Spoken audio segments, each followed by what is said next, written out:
السلام علیکم ورحمۃ اللہ وبرکاتہ۔ ناظرین، میں دلشاد احمد مظاہری اور آپ دیکھ رہے ہیں Islamic news India YouTube channel. ناظرین، آج کی ویڈیو ہم دارالعلوم دیوبند کے محتمیم جامع شریعت و طریقت حضرت مفتی ابوالقاسم نعمانی صاحب کے تعلق سے لے کر حاضر ہوئے ہیں۔ حضرت مفتی ابوالقاسم نعمانی صاحب نے متولیان مساجد اور ائمہ اکرام سے ایک اہم درخواست کی ہے اور ایک پیغام دیا ہے، اور آج 20 رمضان المبارک ہے۔ آج شام میں اعتکاف میں بیٹھیں گے۔ حضرت نے اس کی طرف بھی بہت ہی اہم توجہ دلائی ہے، اس لیے آپ حضرات سے درخواست ہے کہ آپ اس آڈیو کلپ پر حضرت مفتی ابوالقاسم نعمانی صاحب کے اس اہم پیغام پر عمل کرنے کی کوشش کریں، اور جتنا ہو سکے اس پیغام کو زیادہ سے زیادہ شیئر کرنے کی بھی کوشش کریں۔ علیکم ورحمۃ اللہ وبرکاتہ۔ محترم متولیان مساجد، ائمہ کرام اور جماعت کے ذمہ دار حضرات،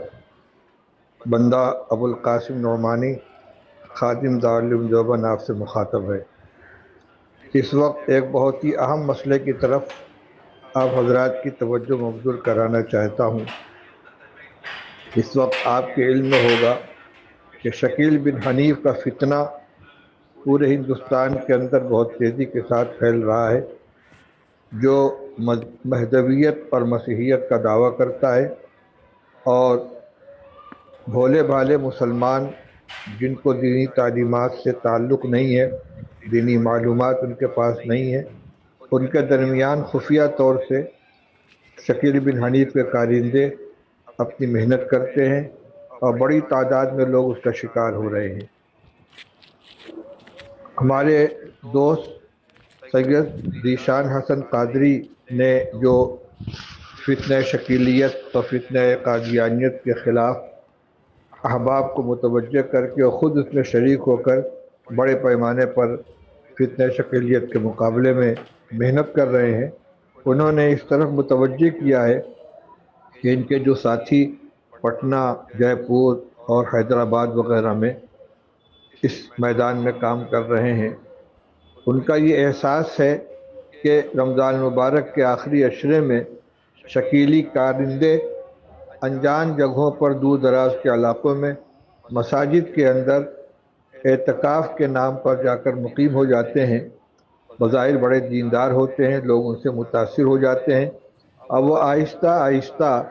ان کے درمیان اپنی بات چلاتے ہیں اور ان کو شکیل بن حنیف کے مہدی اور مسیح ہونے کا قائل کر لیتے ہیں۔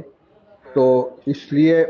میں اس وقت مساجد کے ائمہ اور متولیان اور مسجد کے ذمہ دار حضرات سے خاص طور سے یہ اپیل کرنا چاہتا ہوں کہ کسی انجان آدمی کو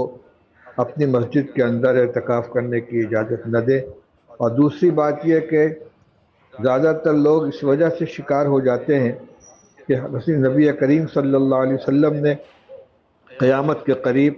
حضرت عیسیٰ علیہ السلام کے آسمان سے نزول، حضرت مہدی علیہ السلام کے ظہور اور دجال کے خروج سے متعلق جو پیشین گوئیاں فرمائی ہیں، بیان فرمائی ہیں، لوگ اس سے واقف نہیں ہیں۔ اس لیے علماء کرام کی ذمہ داری ہے، ائمہ مساجد کی یہ فریضہ ہے کہ وہ عوام کو حضرت عیسیٰ علیہ السلام کے نزول، اسی طرح حضرت مہدی کے ظہور اور دجال کے خروج سے متعلق احادیث میں جو پیشین گوئیاں ہیں مطالعہ کر کے اس کی جانکاری حاصل کر کے عوام کے سامنے ان کو بیان کریں، جمعہ کے خطبات میں بھی اس کو بیان کریں۔ اس کے علاوہ عام طور سے اعتکاف کے دوران لوگوں کی تعلیم کے لیے کچھ بیانات بھی ہوتے ہیں، اس میں ان کو بیان کریں، اور اس سلسلے کی معلومات نیٹ کے اوپر بھی مل جائیں گی، دیوبند سے بھی حاصل کی جا سکتی ہیں، باقاعدہ اس پر کتابیں تصنیف کی جا چکی ہیں۔ مولانا شاہ عالم صاحب کا بھی رسالہ ہے،